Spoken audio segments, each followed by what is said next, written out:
Hey everyone, let's talk a little bit about our design principles today. So, one of the funniest acronyms, at least I think, in graphic design is that we call our design principles our craft principles, which doesn't seem to make a whole lot of sense. We always remember it, but the whole point of it is we're not looking for crap, we're looking for good design. So, we've got our C for contrast, our R for repetition, R, and being from New England, very difficult to say.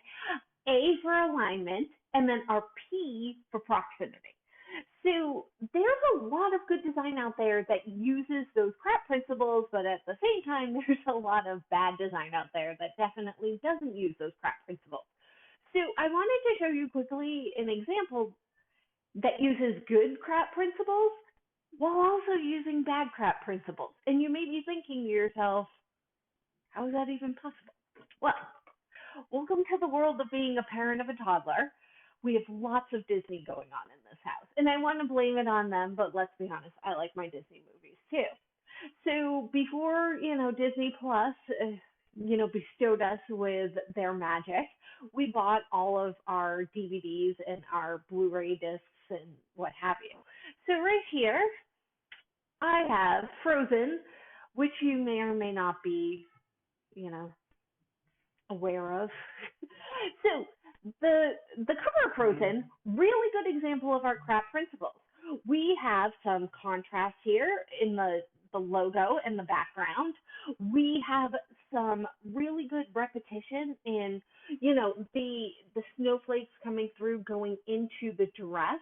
We have some good alignment here, nice and centered. Everything is kind of bringing the focus to the name of the movie, which is exactly what you want, and that also goes along with our proximity.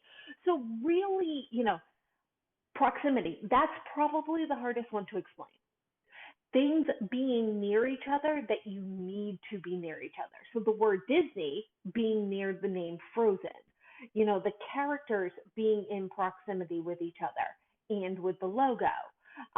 Putting these logos up here, the Blu-ray plus DVD plus digital HD and the collector's edition up at the top, proximity of information on the screen or the page.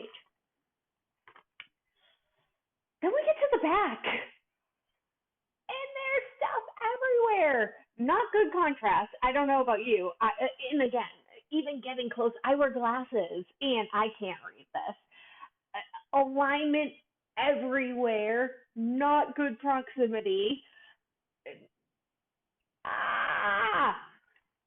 So here's your good example and your bad. And if you want to look for some other examples like this, I can bet you $5 that you can probably go find a DVD, Blu-ray, even a CD with the same exact great cover, bad back. All right, have a great day, everyone.